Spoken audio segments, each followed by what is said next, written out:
are back with you with the CNC Auto Show. The Cobra Combat Guard is a bulletproof monster truck that can hit speeds of 95 miles per hour on the road, 75 off the road, and it can climb, get this, 70-degree slopes when you do it and wade through 5 feet of water. You can run, but you can't hide. Actually, scratch that. You won't even be able to run from that one. No, I don't think so. That's a mean little machine. Okay. Who will we be talking to next? Let's go over to Ron. Hello, Ron, and welcome to the CNC Auto Show. What can we help you with? Well, I need a loan for some firecrackers. I need plenty of firecrackers. That'll work.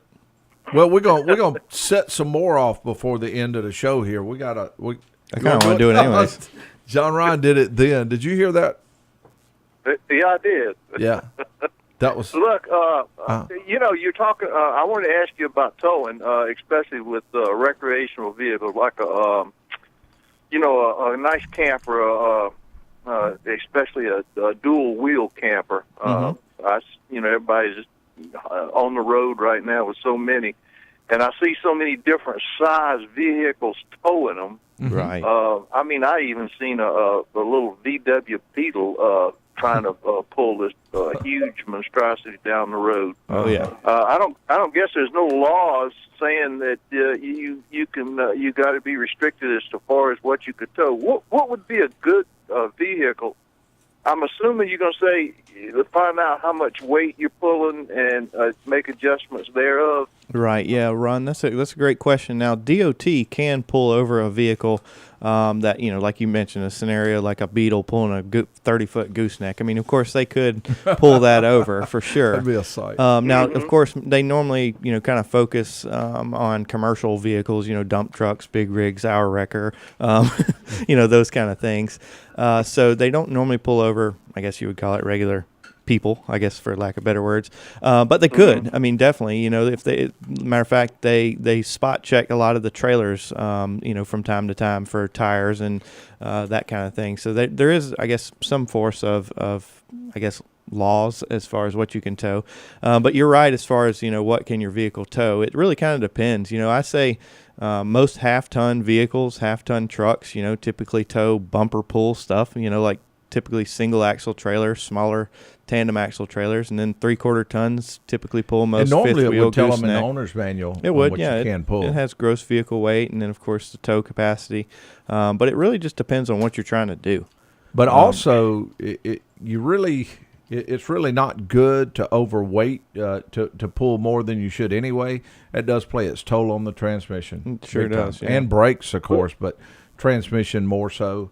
Well, like John Ryan was saying, if you go to a larger, just step up your vehicle, pushing it or pulling it rather, and if is something like a transmission cooler something that you got to order special, or most of them come with sufficient cooling? Yeah, that's a great question. So no doubt, like half tons, that's really the only truck that you can buy a tow package on nowadays. So of course, if you had intentions of buying a camper or boat or something like that, it's better to go ahead and spend the money and buy the tow package, simply because, most people would do just that. I'm going to spend a little less money and I'll add a transmission cooler. Well, that's not all the towing package is. It could be tow mirrors. It could be a 7-way trailer plug. It could be a special hitch on the back.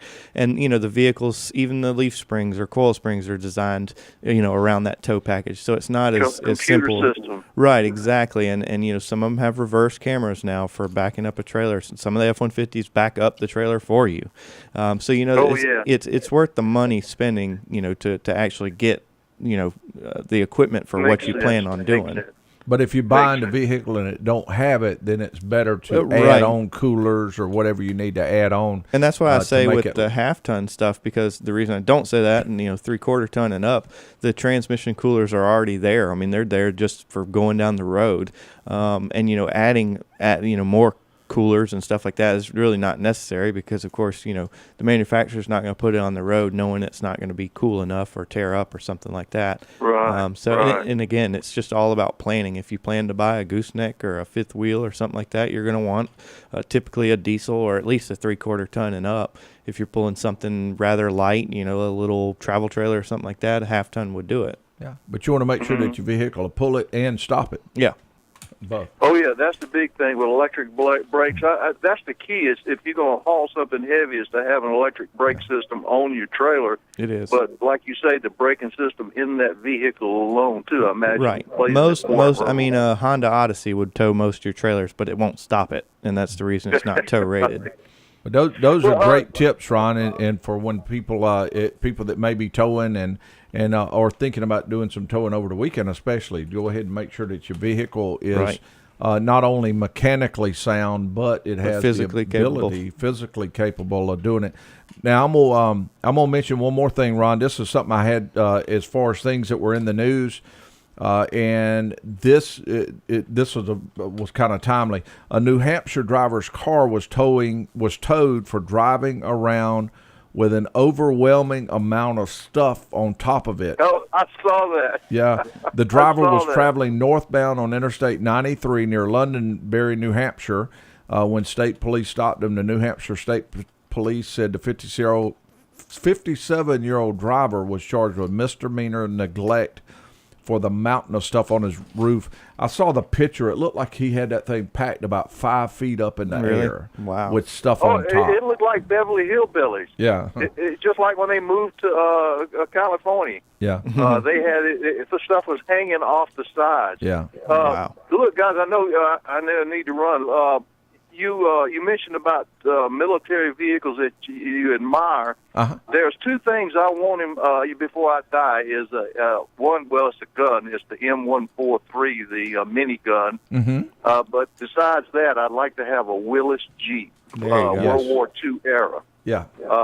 After seeing what it could do in Loretta Lynn's movie with her husband taking it up the mountainside, Yeah, that vehicle cannot be stopped. that's right. They'll take a beating. won't And they? Ron, you keep listening because we'll have a few words about the Willys Jeep in a few minutes also. Oh, great. All right. Y'all have a safe weekend and a happy holiday, and fire some of them firecrackers. Thank All you. right, We'll Ron, do it. Thanks. All right, number to call is 706-863-5800. Where we're going, John Ryan? And we got about 4 minutes before a break. Let's pick up Rick. Let's do it. Hey, Rick, hop in. What can we help with? Just one more thing. Hey, this is Columbo. It is, and I'll tell you, I've got a military thing and then a question. Let me get my military thing out of the way. I like that vehicle that pulled up to the river, passed the bridge across the river, drove across the river, let the rest of the folks ride across the river, and then picked up the bridge and carried on. Uh-huh. Yeah, that's neat. Yeah, for sure. Wow. Amazing. We just lost him. Oh, what happened? I don't know. We lost Columbo. Uh-oh. Columbo one more will be thing. back. There's no doubt Columbo will be back. All right, Hey, Nick. Columbo, sorry we lost you, but if you get a chance, give us a call back. Okay, where we going? We got 3 minutes left. Let's try James. Hello, James. Welcome to the CNC Auto Show. Well, good morning. How y'all doing? Doing very nice, and what can we help you with? Good. I want to ask you about a serpentine belt. Yes. Actually, any car. About how many miles should you really be checking that thing? About 28 or so thousand? Yeah, that sounds about right, James. Typically, 30,000 miles isn't a bad idea to swap it out. Really, it depends on the condition. You know, some belts last up to yeah. 50, but of course, you know, it's as a peace of mind, and the you know, they're not exactly an expensive item to replace. I tend to think around 30,000 miles every 30. And normally you don't run into belts Right. breaking near as often as they did, Right. Because of course the way they're designed to start with, is something you can inspect very easily. Well, that, and they are serpentine, not V belts. V belts used to just the way actually wear. they're built. Yeah. They don't break that often. So I would say it still don't hurt to just kind of glance at it during every service. Right. But actually during the 30K service each time, just do an extra good inspection on it then to look it over, and then after a certain amount of time, you may even decide to replace it That's right. over time No. or a certain amount of mileage. You know, I'm not sure that some people understand that when that belt breaks, you're dead in the water. Yes, that's the other thing about a serpentine belt is you're not only controlling just one item as far as like a water pump or an alternator. You're controlling the water pump, the alternator, I think that's why they still leave the AC on belt drive. Yeah. because that's going to be the first thing the person misses. They don't care about the coolant. They don't care about the alternator. Yeah. I mean, as soon as the AC goes, they're going Hey, to pull my over. AC cut off. I need to go have it checked. Yeah. But you're absolutely right, James. That's a very important belt to make sure it stays in great shape. Here, it's getting Yeah, close see, I time grew for a up in break. the 50s. I grew up in the 50s and 60s, and we had belts on everything, you know. Yeah. That's right. James, good tip. Thanks. Thank you much. James, Have a we good do one. appreciate that call. Great tip. And we will be taking a real quick break. And as soon as we return, we will be going to Rick and Ron. We'll be right back just after these messages.